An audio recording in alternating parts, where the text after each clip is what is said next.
Can Yeah, you I add? mean, I was gonna say that is such an awesome thing about it, especially because I really kind of got more, I want to say, sucked into it, during COVID, when I just was feeling disconnected from the people in like my physical community here in Northside, which is the neighborhood I live in, feeling very disconnected from them. So having like this other community that I could, immerse myself in and interact with, was uh, vital, just to getting through the quarantine with my sanity intact, and just the really cool people I've met, Sarah, for example, Steve and Dusty for sure. And then, people like, Todd Varney, Jimmy Christensen, folks like that. A lot of the Game on Wisconsin people, especially. And of course, Dawn. Of course, I mean, it's crazy because it was just like almost out of the blue after Dawn and I had, kind of DM'd back and forth a bit and that kind of thing. She said, "You want to do a podcast?" And I was like, I never thought about that. I guess we could, that sounds like fun. Sure. So, and that kind of goes back to Sarah, you were saying about how there's so much negativity, or there can be, in Packers Twitter. And I do feel like kind of done in my place is to bring more positivity and bring more encouragement into the space to, make it maybe slightly nicer place. Oh, I like that. I like that. Wherever you are, Matt, it's a slightly nicer place. Agreed. I agree. I've only, talked face to face with Matt a couple of times, and I can't agree with that statement. So you have our endorsement. Well, I love that someone like me, and I forgot, actually, you reminded me that during COVID, I really got into football. I mean, I was already starting to get interested, but yeah, COVID put me right over the edge, and I kind of forgot about that in a good way. In just football, and I consumed every little bit of every game I could and tried to learn. I'm still trying to learn. But I love that someone like me who knows very little about football and trying to learn, and probably twice or three times the age of most of the people that I'm interacting with, at least, everyone's made me feel so welcome.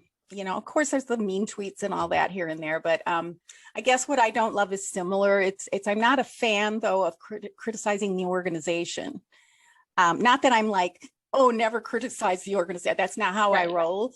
But we don't know. Like, I think Gutekunst has done a great job, and I just didn't like all that this summer. The blame for people were speculating. In fact, that's where I got your nickname, Sarah. Sarah the Realist.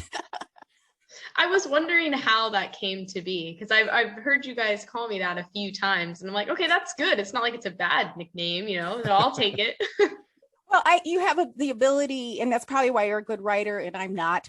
You have the ability to just get things down into a succinct point, and I personally don't like to speculate about a lot of things. And like over the summer, whatever was going to happen was going to happen. It's not that I didn't care, but my opinion didn't matter, and I just wanted to kind of like anything mentioning Aaron Rodgers or QB1, I was just like passing by. I didn't want to get into all that, but yeah, you just have a way of being real and succinct, I guess. And I have a tendency to name nicknames for everyone, but so one more quick question on your so I'm not a fan of the negativity or even of the players. We don't have to do that, but it's and I'm not freaked out about it either, because like you say, it's on all sports. It's not just us. It's not unique in any way to the Packer community. So we really appreciate you sharing all this with us. So I have a question. How if maybe you can share your professional assessment, I'm using quotes here, your professional assessment of the Green Bay Packer organization. How well do you think the Packers handle PR and social media and communication? And maybe what would you like them to do better? I think overall they do things really well. They really have done things the same way for a long time. And that's not just from a football standpoint, but also from a communication standpoint too. They've really, but I have to give them credit because they've really started to, innovate, you could say, in the last 2 or 3 years on social specifically. They've been a bit more traditional in the past, posting, a few times a game, not as much like behind the scenes player content, but now they're starting to branch out a bit more. And I think they're doing it super well.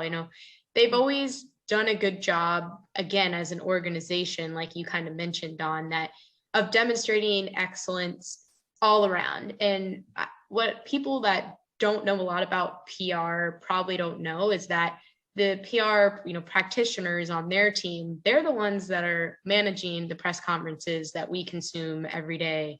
They're the ones communicating, things like the injury reports, stats, photos, the graphics, the videos that we all click on. And, we might watch a 35-second video, but that probably took somebody an hour plus to make and create and render out.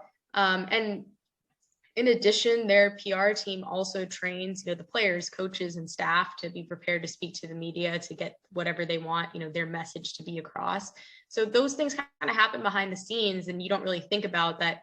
There, is a team of, and I follow who their PR people are and communication people. There's a very small team of, just 3 or 4 people that are managing the communications for, one of the most iconic franchises in sports. And that is, when you think about it, kind of terrifying, and they do a really good job. I think there are things that are said outside of the facility that they can't necessarily control. But if you go back and look at, press conferences, whether it's with LaFleur or any of the players that take place, on Packers property that are in the hands of their team, they're always really well done.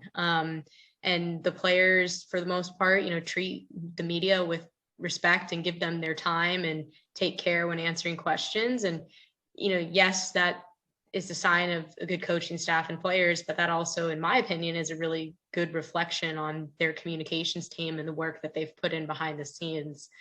Something I'd love to see them do better, and I guess it's not something they could do better, but I'd like to see more of it because I've started to see more of it this season, are some of those videos that feature the players' personalities a bit more. So they've had a few now where they leave a sign up at practice, that says the aliens aren't real or something, and players will walk by and they have a camera that's getting their reactions and what they're saying. That's the kind of stuff that, as a fan, you want to see. You want to understand, the personalities of your favorite players, or maybe there's a player that you didn't know had this really big, fun personality. You're able to see that then. And now they have so many guys on the roster with these really big, fun personalities. I mean, AJ Dillon, Bakhtiari, MVS, so many more. So get them involved. Something I'd like to see them do is like hand over the keys of the Instagram for a day, and let AJ Dillon carry us around the facility, show everybody, hey, this is what the day in the life of an NFL player looks like. And obviously they can't show us everything, but I think a little behind the scenes look like that would be cool.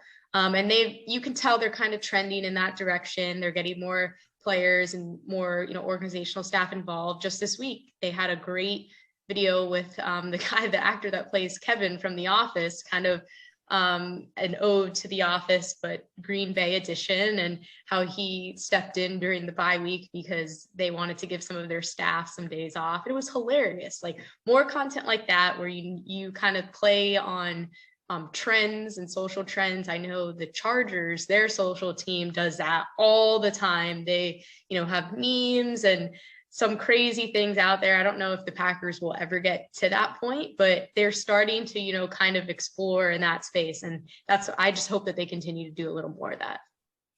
That's great. The Brian Baumgartner video was awesome. I Yeah. loved that so much. Came out, I think, was it today, right? Today we're recording on Thursday. Of course, people are here on Saturday, but anyhow, yeah, that was awesome. And really a good point about the Chargers having a really well-developed social media presence. They are amazing. If people aren't following them, definitely worth it. But I just want to say, Sarah, that your answer about what the PR team does for me is really illuminating, because I don't think about all those aspects of it. I think of PR as being like, controlling the wildfires and helping the players to not be stupid on camera. Not that they would be, but you know what I'm saying? Like, to make sure they're keeping away from certain topics or whatever.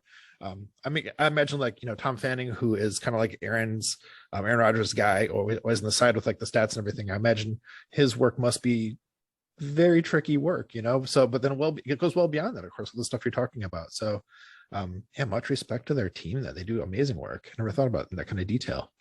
Yeah, it's definitely, and even I didn't realize it until I started a full-time job and started working, that PR is more than just putting out fires. It's also preventing the fires from occurring in the first place. And sometimes you can't stop every fire. And that's when a crisis happens and it elevates to a high level that then you have to step in. And most people, that's what they see. So they just assume PR is that, when there's a lot of work every day that happens to, or that, occurs to prevent that from happening. And that's where, their team does a pretty good job, because there's typically, I know this off season was a bit untraditional, but usually if you don't hear about a team, it's because things are kind of okay. And they do a good job of that. Yeah. And PR even has to interface with legal and all kinds of other things to know what can be said, or if there's something going on, of course, to honor contracts that are happening that are private, health issues that are private, technically, even though reporters can ask about things, they don't have to be answered. And, so they have, it's a big job. And that's why I'm super excited that you came on, because I recognize that in your Twitto. I'm sorry, I'm really corny. I do that every time. So, okay, well, the central theme of Hey Willip, Hey We Like Your Pod, is our super superlatives. So before we sign off, Sarah, do you have any superlatives you'd like to share with us this week? I do. So I picked two, and this was fun. I try to consume as much content as I can every week, but actually going to go through it and kind of identify how this hit for me, how it made me feel. I enjoyed that. So the first one I had was a positive story of the week. I always like those. And especially during the bye week, it's nice to just kind of have a positive story. And that was from Chris Burke from the Acme Packing Company. And it was Rasul Douglas hasn't just been a steal for the Packers, he's been a sensation. And it was just kind of an overview of his season so far and how he's done such a great job. And, Aaron Rodgers has said it time and time again, how is this guy on a practice squad? And I agree, he's been able to make such big plays for the Packers. It's a really good read. It's a positive story about a player that, has a great story himself too. So that would be my first. And then the second was most informative. And that was from Paul at Fansided. Paul also writes at Cheesehead TV, so shout out. But he wrote, and so most informative was Green Bay Packers. And it was about Yosh and how his potential now is on full display, and kind of, the versatility of the offensive line and how they've really had to shift around, but that players like Yosh have really stepped up when their number is called, and had a lot of stats. And, the O-line is one place where people can really nerd out and talk about that and all the things that go into it. I'm like, that is so weird to me, because it's hard to quantify how good you are at that position. But I thought that Paul did a really good job of kind of breaking down the things that he does well, and how it's been valuable to the Packers. So it was informative. Nice. So you talking about Paul Brettel? Yes. Love Paul Brettel. Yes. Some of my favorite writers about the Packers. Hands down, he's amazing. Yeah, he's super awesome. And, he writes for quite a few different sites. This just happened to be with Fansided. And when I came across it, I read it before realizing who wrote the story. And then when I saw, I'm like, of course it was Paul, great content as always. So what about you, Matt? Do you have any? Yeah, I have two for this week as well. I'm down from the usual three, so we'd have more room, to talk to you, of course, Sarah. So my two for the week, my first one is an article that Sam Holman wrote on his blog, which is called Attack and React. And the article was from actually about a week ago. It came out on Saturday, so it was after we had recorded from last week. So it's about a week old, but the same. But at any rate, the article is called "Should the Packers Be Running the Ball More?" So it was a reaction to the common cry we're hearing across Packers Twitter, especially run the ball more. Why aren't you running the ball? The flu run the ball, that kind of stuff. So the article gave sort of 4 reasons that Sam had seen why he thinks the ball isn't being run more. So it's a really good article. Sam's an excellent writer. I feel like he's somebody who is going to just explode one of these days. Somebody's going to who has a site is going to pick him up. He'll be doing some writing for them. People will see how great he is. I'm a huge fan. So to kind of summarize, and you should go read this article. It's really good. But to summarize, the 4 points were that the O-line, of course, has been in rough shape this year, especially compared to last year when it was so dominant. So we all, are familiar with that. So that, of course, is going to affect the run game. Makes it harder to run if you don't have the people doing the run blocking up front. His second point was that with other injuries and other personnel deficiencies, it makes it harder to scheme things. So you do have more of the ability to run. So like with Tunyon being out, so you don't have like that sort of middle field threat without MVS being in for a lot of the games for that downfield threat. It changes a lot of the way how you're going to scheme things, right there in the trenches. His third point was that certain offensive concepts aren't as effective. He referenced this article that we actually talked about earlier in the season that Ollie Connolly wrote about how defenses are attacking the boot concept and the boot action. So with defenses changing how they do that, that's going to also affect the run game. And then the fourth thing was about the use of single high defenses, more loading the box against the Packers because they haven't had those like threats to use. So with, more stacked boxes, again, it's harder to run. So you're going to call less running plays and less effective ones because of that. So just an amazing article. Highly recommend checking it out. And my second superlative then was most helpful. And this was John Meerdink's gear guide that he put out. He had, I think in a discussion that I was a part of at some point a few weeks back, we had been talking about like what he uses. I know what it was actually, because we talked about him on the show. And I think we talked about him as being a velvet toned John Meerdink because his voice voice. Yes. Velvet voice is so nice. And so he was like, oh, it's just a good microphone. It's like, well, okay. That's part of it, but that's not all of it. So he said he would at some point put out like a gear guide, talk about what he uses, how he gets the velvet tone voice. Mm-hmm. And so that released this week on his Patreon, but he made it a free post. We could all see it. And it was really cool. He went into like what kind of mic he uses and things to consider about mics, talked about audio interfaces and mixers, recording software, even got into things about like a mic arm, pop filters, sound deadening material for your space. It was really informative, really interesting.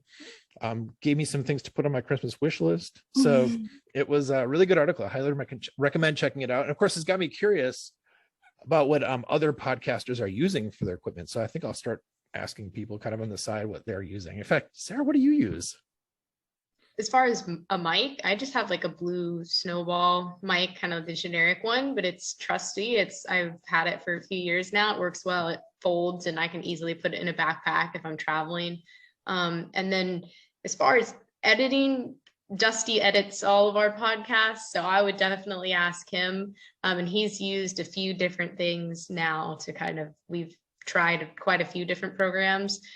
So I would definitely shoot him a DM because I really only know about a mic. And then from there, Steve and I just say, okay, Dusty, thank you. You rock. Dusty edits the podcast. We're doing 5 other things all at the same time. Yeah, he is watching a horror movie, editing the podcast, doing a, AMA on Twitter. He can do it all. So. All right. So that brings us to the end, I guess, right? And Dawn, let's talk about where can people find you on socials. Well, please make sure, and I don't even think I have to ask you after hearing Sarah tonight, you're going to want to know where to find her. And she's at Sarah Kelliher 4 on Twitter. So that's SARAH. So Sarah with an H, SARAHKELLIHER 4. And of course, Pack a Day Podcast. She's on the Wednesday crew, but all of the days are great. And you can follow me on Twitter, Instagram, YouTube, or Facebook, Dawn Dacquisto, DAWNDACQUISTO. And our podcast is on all the same channels. So that's Hey, We Like Your Pod. That's Hey Willip, HEYWLYP. Sarah, thanks again so much for your time. And we really respect how busy you are. I was a little afraid to ask you, but I'm glad it worked out for a bye week. I'm glad that this all happened. We really appreciate you joining us. It's so nice to see you face to face and meet you. I feel like now I've met you officially to get to know you a little bit better. We love what you bring to the Packer community and we appreciate you. And Maddie, where can everyone find you on the socials? Yeah, I'll say in a second, but just really quickly, Sarah, thank you so much for joining us. This was just an absolute delight. Can't thank you enough for the contributions to the Packers community, especially, of course, your outstanding recaps. I've told you this before, and I posted it all over Twitter just to say that your ability to summarize and break down and get the important points, get like a lot of the details without getting like too much into the weeds where it's boring, or like too high level where it's like, wait, what are the things that happened? Like you just hit the most important points in such like a succinct and entertaining way. It's one of my favorite Thank reads you of the week. guys. No, I appreciate it. And it's truly an honor to be the first guest on your show. It means a lot. And I'd be happy to come back anytime you guys want me to.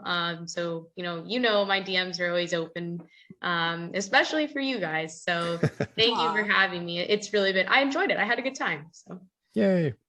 Well, okay. So anyhow, on the socials, to answer Don's question, I'm just on Twitter primarily. Have given up on Facebook mostly. So Matt Trombone with 3 T's. And yeah, it's just there on Twitter. With 3 T's, we always have to remember that. And we appreciate you joining us here. We're both so glad to know you, be fans of you, and to have the luxury of being fans of the most storied team in the NFL. We appreciate your support, your subscriptions, and sharing our pod. And we look forward to seeing you next week on Hey, we like your pod. Happy bye week, everyone. Happy bye week. That was so fun. Sarah, thank you so much. Thank you, Maddie. It's time to have some